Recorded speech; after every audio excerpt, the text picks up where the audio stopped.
विश्वास की कहानी सोशल मीडिया पर वायरल हो रही है। विश्वास जब मलबे से लंगड़ाते हुए बाहर निकले, कपड़े फटे थे, चेहरा खून और धुएं से सना हुआ था, तो वो चमत्कार से कम नहीं था। लोगों ने कहा कि जाखो राखे साइयां मार सके ना कोई। किसी ने कहा यह प्रकृति का चमत्कार है, किसी ने कहा कि मानो खुद यमराज ने मना कर दिया। जिंदगी की उम्मीद की प्रतीक बन गई है उनकी सीट। किसी ने कहा कि 11A सीट शायद अब बुक करने के लिए लोग तत्पर हो जाएंगे। लेकिन विश्वास की कहानी सिर्फ चमत्कार की नहीं है। उनके भाई की कोई खबर नहीं है। उनके दोस्त दीव से अहमदाबाद पहुंचे हैं। उम्मीद और डर के बीच विश्वास कहते हैं कि मैं अपने भाई को खोजना चाहता हूं। मुझे नहीं पता मैं क्यों बचा हूं, लेकिन अगर मैं जिंदा हूं तो शायद कोई वजह है। अब सवाल यह कि वो क्यों बचे, क्या कहते हैं एक्सपर्ट्स। Seat number 11A। विमान विशेषज्ञ कहते हैं कि 11A उम्मीद की सीट इसलिए बनी क्योंकि यह सीट ना सिर्फ एग्जिट के करीब होती है, बल्कि खिड़की के पास होने की वजह से बाहर का रास्ता तलाशने में मदद करती है। इसलिए शायद एक मौका बन गई। लेकिन इन सबसे आगे एक्सपर्ट्स ये कहते हैं कि वो बचे इसलिए हैं क्योंकि शायद उन्होंने तुरंत फैसला ले लिया। दोस्तों, अभी आपने देखी शुभांकर मिश्रा जी की ये वीडियो क्लिप। आइए अब सुनते हैं संत रामपाल जी महाराज के आध्यात्मिक विचार। पर उसका दृढ़ पक्का विश्वास हो गया कि सचमुच भगवान जो चाहे सो कर दे। तो इस तरह की घटना हमारा गेल घटा करेंगी, क्योंकि भगवान ऐसा ही काम करता है।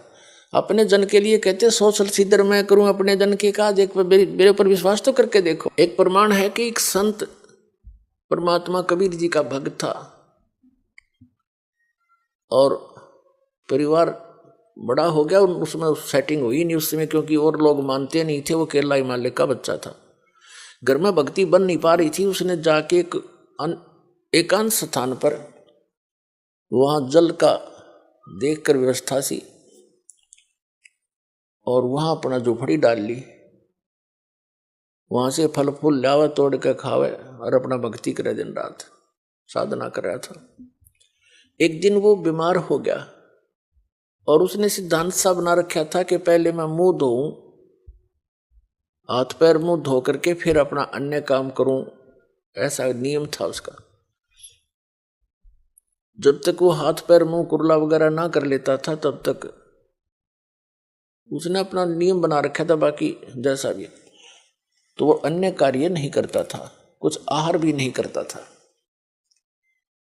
वो एक बार बीमार हो गया,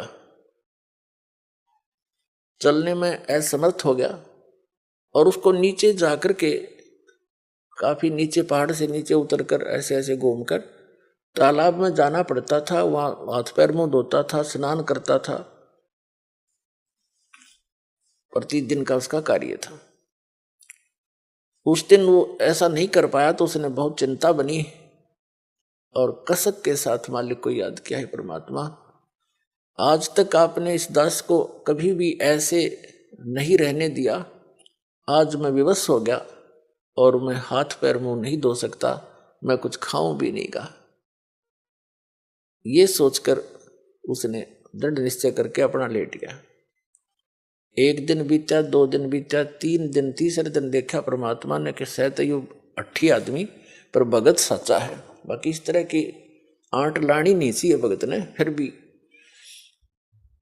क्या किया मालिक ने, इतनी वर्षा कर दी, इतना पानी बरसा दिया, कुछ ही समय में पूरी पृथ्वी पर जल हो गया। अब वहां जल तभी पहुंच सकता था जब पूरी पृथ्वी पर 200 300 फुट पानी खड़ा हो जाए।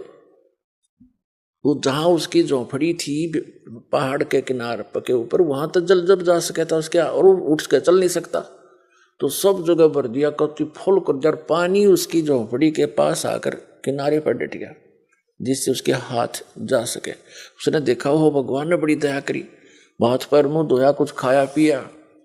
खाने पीने के बाद उसकी चेतना ठीक हुई। उसने देखा सारा जल ही जल। बोले, फिर वो रोने लग गया दूसरी तरफ से, भगवान मुझ नीच के कारण सारी दुनिया मर गई। हे परमात्मा, मैं पाप का भागी बन गया दाता, अब मुझे जिया नहीं जाएगा, ये पाप देखा नहीं जाएगा। फिर वो दूसरी तरफ से रोने लग गया। 2 सेकंड के बाद परमात्मा ने क्या कर दिया, एज इट इज, जो जहां भी काम कर रहा था, जैसे परिवार था, न्यू का न्यू, और पानी के आसपास की तो निशान भी नहीं, और वो छक्या बैठा। किसी को आभास भी नहीं होने दिया और उसका पेट भर दिया। तब आकाशवाणी करी के भक्त, दारी मेरे संत की मोह से मिले ना अंश, और भला बुरा बाँचे नहीं। ये बकवाद इस तरह की 8 अडांस लावा नहीं, सोई हमारा वंश। अब उसके माध्यम से अन्य को भी शिक्षा दी परमात्मा ने कि ठीक है, जो मेरा भक्त धारणा कर लेगा उसके लिए मैं कुछ भी कर सकता हूं, पर थोड़ा बहुत सोच समझ कर डिसीजन लेना चाहिए तुम्हें।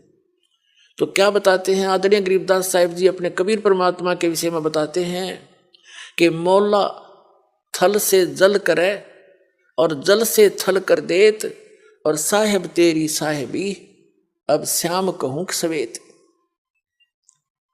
क्या बताते हैं कि वो मौला कबीर परमात्मा पूरी पृथ्वी पर 1 सेकंड में जल भर दे और दूसरी सेकंड में वैसा ही कर दे, उसी तरह जैसे जो जहां बैठा था एज इट इज पूरा स्वस्थ परिवार सारा काम नो का नो कर सकता है। वो परमात्मा इतना समर्थ है